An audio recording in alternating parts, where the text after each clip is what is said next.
That come from? You're a living, breathing citizen.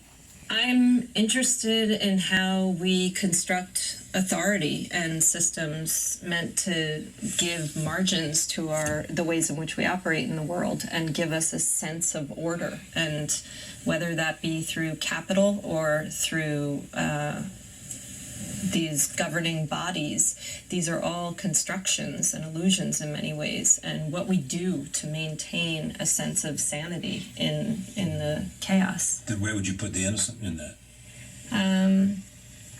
Well, the innocence is its own insanity, just the psychological space that those men had to enter into when your life becomes a fiction, and there's no way of reversing the fiction.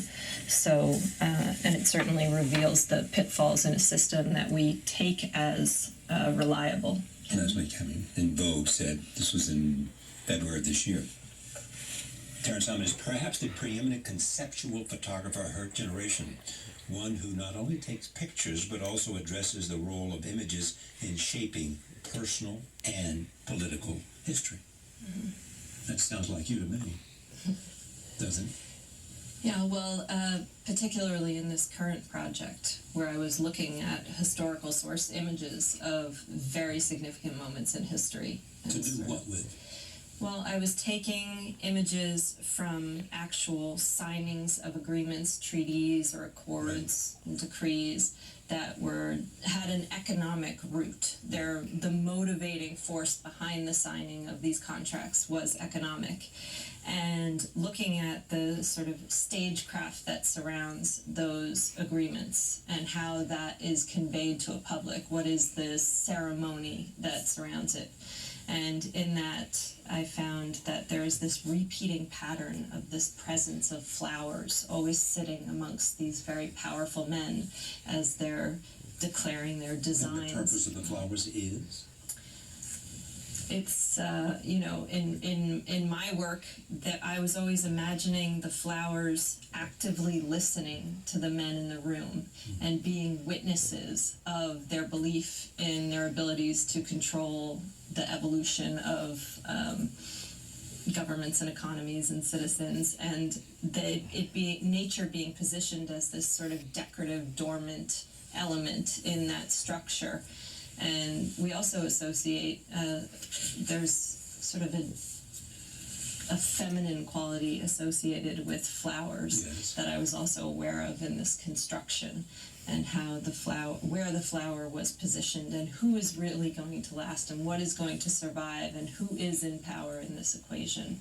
And so I took these historical images and sort of distilled them down to their aesthetic qualities, and recreated the bouquets.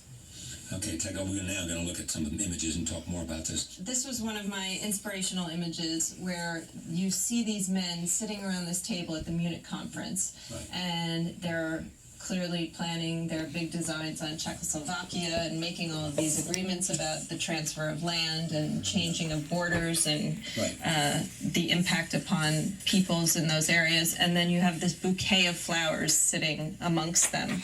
And when I was starting to explore the history of flowers and how it plays into politics and the systems in which it operates in, I found this image, and it just struck me the sort of disconnect between the two. And so then I started looking at more historical images in which flowers are present, but I wanted to find a decisive moment where something was actually happening.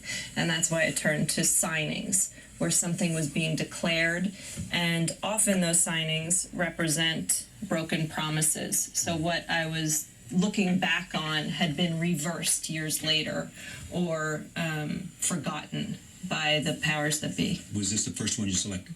No, so this was just an inspirational image. Right. And then I went back and started looking at historical source images from 1968 forward. 1968 was the opening of the global flower market in right. Aalsmeer in the Netherlands.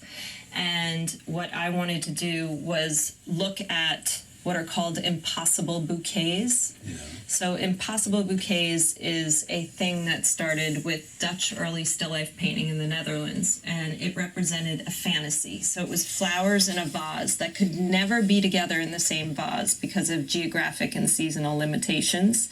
So during the beginnings of capitalism in the Netherlands, the Dutch East India Company would sort of go out to these distant lands and bring back their findings, and trade began to start. And it posited a certain luxury for the middle class, that they were part of these explorations. And what was once only possible in painting and fantasy is now possible in photography and through this global flower market, because we live in a consumer society where you expect anything at any time, you know, irrespective of any of the limitations of nature itself. So this flower market in Aalsmeer, it's sort of like the Amazon.com of flowers. It's the world's largest building, and it's just filled with flowers from all around the world that ship in daily and then are shipped back out to the bodega on the corner or anywhere else. Well, one of the central themes of this series, and I'll ask you more about that before we see more pictures, is that flowers are forever and politics is temporal. Right. Well, you have the treaties themselves where the flowers are present, and my photographs can preserve that moment, as can the historical source image. A photograph can take something out of time's continuum. Right. So the flowers can remain these sort of beautiful conveyances of power and life and vitality and bombast and ceremony, whereas the specimens themselves, which I also preserve in my sculptures, they will turn and tarnish, just like the agreements themselves, where they will turn and reverse. So there's all these questions about survival and the precarious nature of survival. And look at those flowers. You can see here, I had a botanist at the New York Botanical Gardens identify all of the flowers present in the historical source image, and then I ordered them from Aalsmeer and recreated them against the background and foreground colors from the historical image. So I used that bright green background and the yellow tablecloth upon which they were signing. And that is an impossible bouquet. So I had the botanist confirm that every bouquet I was recreating was an impossible bouquet, meaning those flowers could never be together at the same time in the same place in nature.